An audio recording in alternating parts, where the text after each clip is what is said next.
Now at 11, breaking news. A mudslide in the San Fernando Valley tonight. One home is tagged. Another dozen nearby are at risk. In San Dimas, a massive tree lost its grip tonight, came down right along Arrow Highway and Walnut. That road is blocked for cleanup.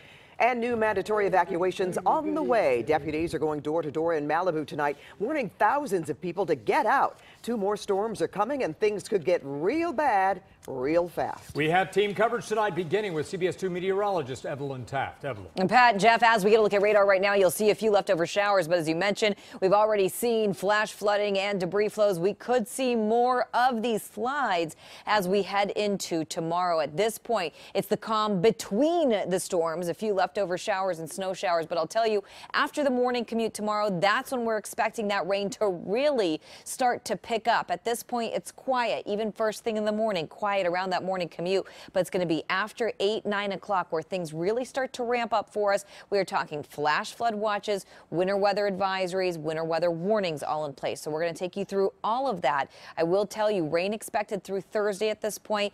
At most, we could get close to 4 inches around the burn areas with this next round. Really incredible. So I'll take you through all of it coming up in just a little bit, and we'll have your extended forecast. Back to you. All right, see you in a bit, Ev.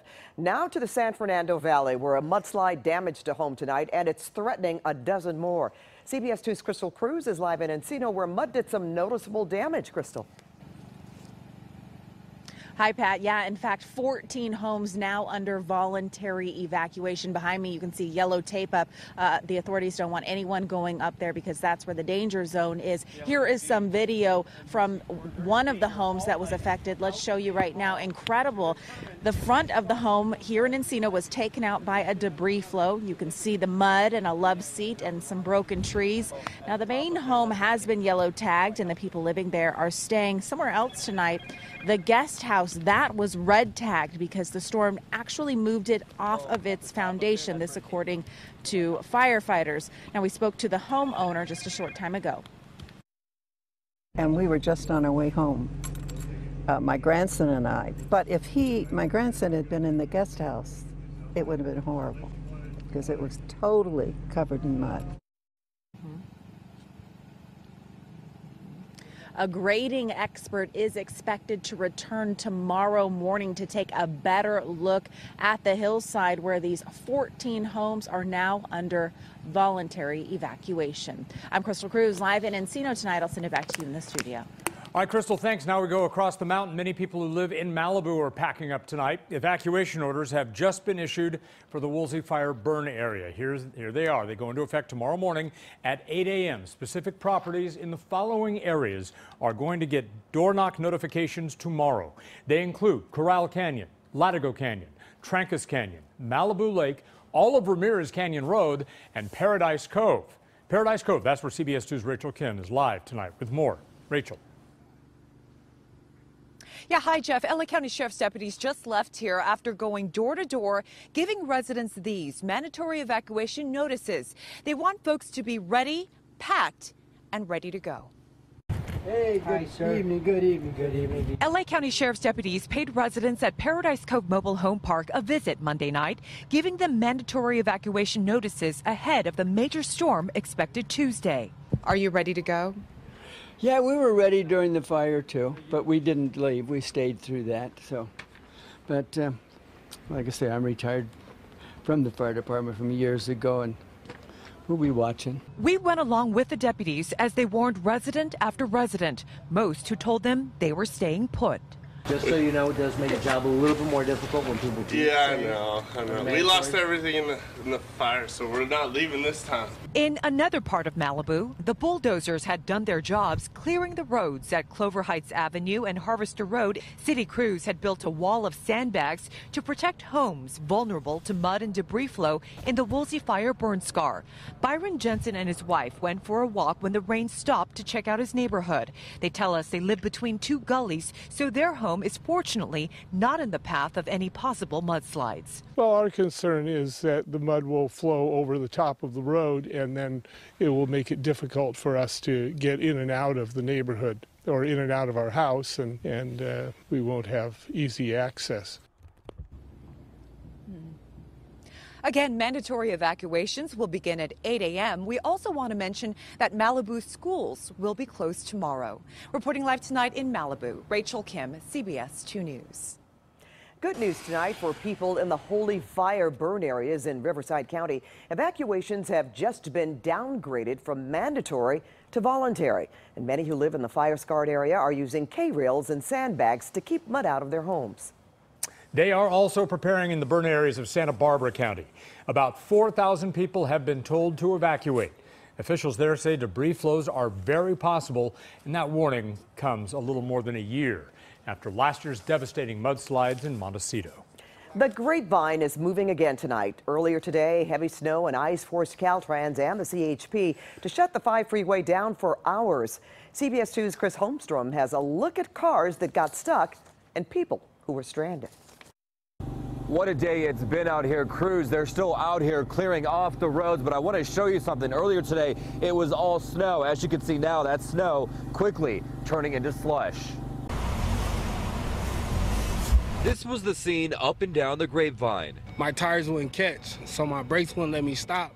So I just veered over here and got stuck in the ditch right there in that mud pile. Darrian Caroll was driving from Bakersfield to LA when the winter storm hit. At first I was like, oh, it's snowing, but then when I got closer, I said, oh, it's snowing. So it really kind of spooked me a little bit. The storm covered Interstate 5 with snow and ice. Many vehicles stuck or stranded. The mess forced Caltrans and CHP to close the 5, both north and southbound in the Grapevine. Oh, just sitting there going, what the hell? I was told it was clear. There was a long traffic here, maybe more than an hour, I think. It was about 2.5 hours. Yeah, we had to take another road. Caltrans crews plowed the interstate, clearing off as much snow and ice as possible. After hours of being closed, a sigh of relief for drivers. And for people like Darrian, a lesson learned. You gotta be prepared to drive on this type of weather. If you're gonna drive, but I ain't gonna do it again. And again, so I-5 northbound and southbound is open, but it is foggy out here, so it is hard to see. And as we've been telling you, another storm is expected to hit this area. And once that storm hits, if more snow comes, this area could be shut down again. Reporting from the Grapevine, I'm Chris Holmstrom, CBS 2 News. 4 to 8 inches of snow fell in the San Gabriel mountain range today. More's on the way. If you're planning to head up to Mountain High in Wrightwood, bring your change, your snow cables. There's going to be a checkpoint at Highway 2. We are trying to play in the snow, but we can't get the chains on our tires. Yeah, but you get an A for attitude. The freezing cold, foggy weather has created extremely low visibility, also hazardous driving conditions. Well, with all the rain, now's a good time to download the CBS LA weather app so you can get the up-to-the-minute forecast. The app is free to download on Apple and Android devices. And there's even more information at cbsla.com/weather. On-demand weather briefs, updated videos from our weather forecasters all day long, and our comprehensive weather page has animated radar, local forecasts for your zip codes, videos, and more.